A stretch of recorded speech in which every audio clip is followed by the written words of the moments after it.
This is Chronicle on WCVB Channel 5. The idea? Take the terror out of keeping track of prescriptions. Making it as easy as possible. Now their company may be looking at a $1 billion payday. His idea, doing good while doing well. For every product we donate a duplicate product to a homeless shelter. He's running a business and studying for exams.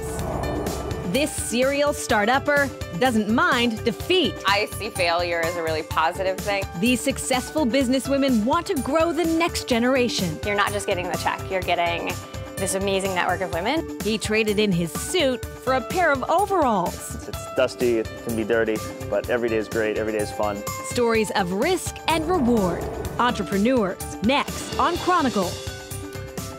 Good evening. Tonight we feature the driven, the dedicated, the determined entrepreneurs who create services, products, and jobs. And sometimes they hit the jackpot. They sure do. Ted Reinstein profiles the people behind PillPack, a local startup. According to reports in April, Walmart would like to buy PillPack for millions of dollars.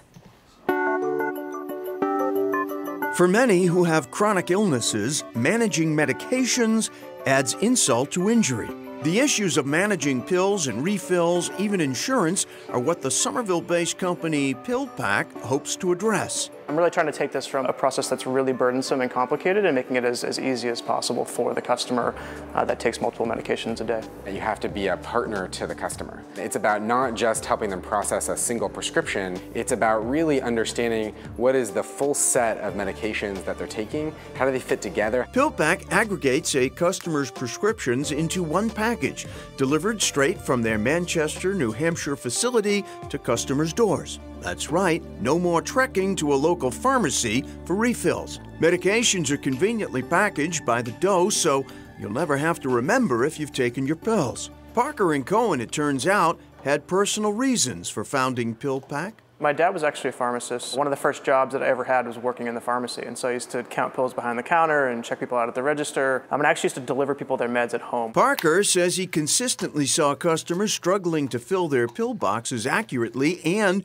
time their refills. They had this Excel spreadsheet on their fridge with the medications crossed out and highlighted, and it was really clear that it was a very complicated and frustrating experience. Cohen's father was his target customer.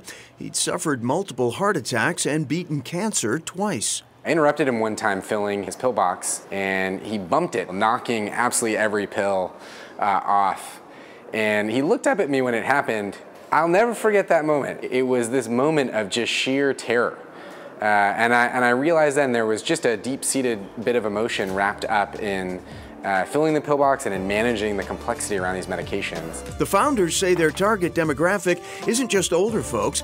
Anyone who takes regular medication is a potential customer. That's one reason why Parker & Cohen have raised funding of well over $100 million from a variety of investors who are unconcerned about the founders' relative youth. We've faced everything from having to raise funding to hiring our first employees to scaling a business. Youth in some ways is an advantage. You can't even pretend that you know what you're talking about because you definitely don't. So you get really good at getting advice from people. PillPack is setting its sights on fixing the broken pharmacy experience, but that's not all. We're continually trying to make this an easier and easier process for the customer and ultimately trying to help them be healthier. Homelessness, one of the nation's most profound issues. According to a 2017 federal study, America's homeless population is on the rise for the first time in a decade. Just over 500,000 people nationwide unable to put a roof over their heads. In Massachusetts, the number of homeless families has more than doubled in 9 years, an increase that's among the highest in the nation. One college student is trying to soften the blow of homelessness by way of a business with a social mission. After a certain time of the night, shelters close their doors.